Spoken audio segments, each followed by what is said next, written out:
Liwanag nga Petro Bolivar, gana ng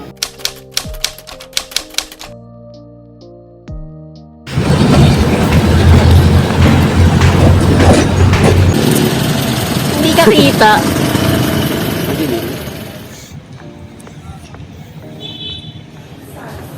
Hi, Nika.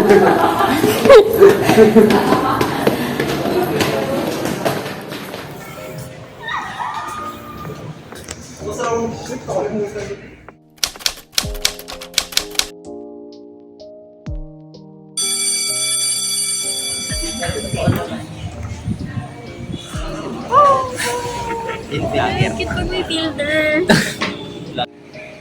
Okay. Madam, you are teachers eh. Just, you know, or not that young school girls.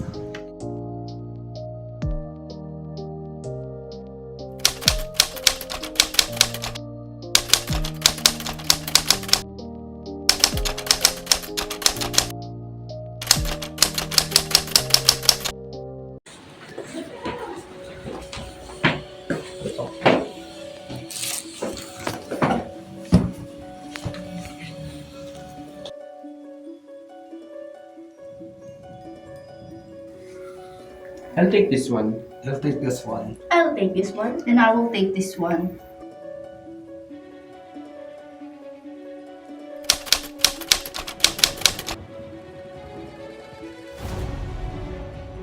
Hey, Sam here. Let's talk about graphic novels.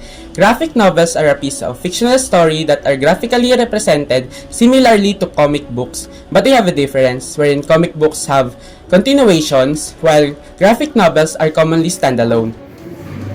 Hey guys, Carl here. Today I'll be talking about flash fiction. Now flash fiction is mainly characterized by its really short word count, ranging from 6 words up to 1500 words. Hello guys, it's me, Mawel. So today we're gonna talk about illustrated novels. Illustrated novels is a story through text and illustrated image. 50% of the narrative is presented without words. The reader must interpret the image to comprehend the story completely. Hello, magandang araw. Ni hao, sawadika, arigato.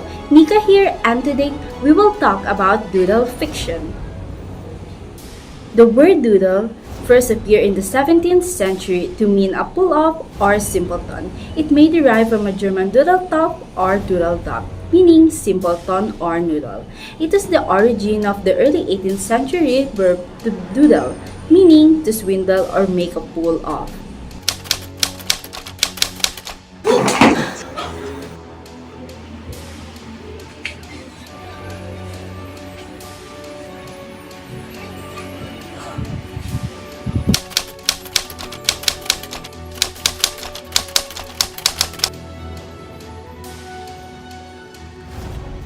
Mawal and I are almost inseparable.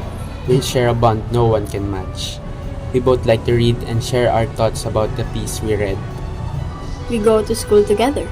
We play games together. We gossip together. And we almost do things together.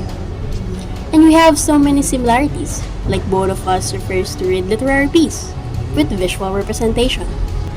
Yeah, reading with images makes it easier to understand and imagine the scenarios from the story. We like to read comics and mangas together, like Marvel Comics, One Punch Man, and others. We thought everything was going well, but then we parted ways.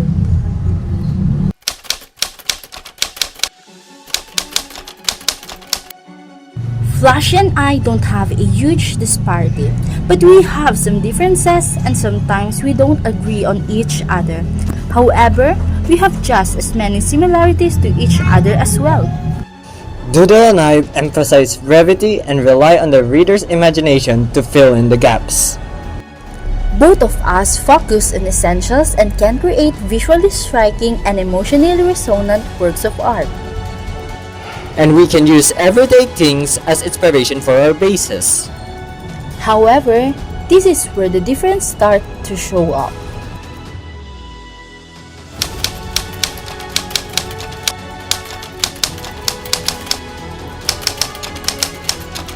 We thought Everything was going well, but then we parted ways.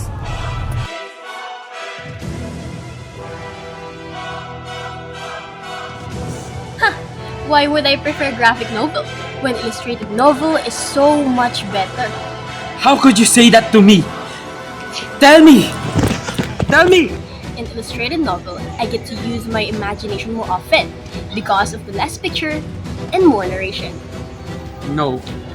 It's much easier to appreciate a story when there are heavy details in the images. Just admit that you're a lazy reader.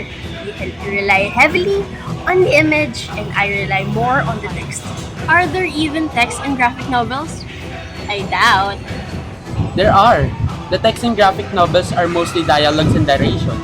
Whatever you say, lazy boy, I still prefer strong emphasis on the text and supplemented by the image. Even though the amount of text are lesser than illustrated novels, it can still convey stories precisely. Why are we even arguing ba kasi? You made a big deal about it, so do I. Okay. I'm sorry. Fine. I'm sorry too. Friends?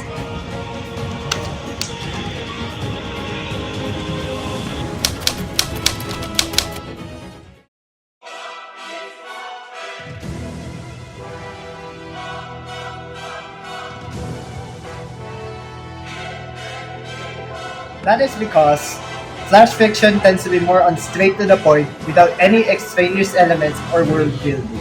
Doodle fiction usually consists of brief, fictitious stories and it is paired with impromptu sketches or doodles. Flash fiction can challenge writers to be creative in as short words as possible.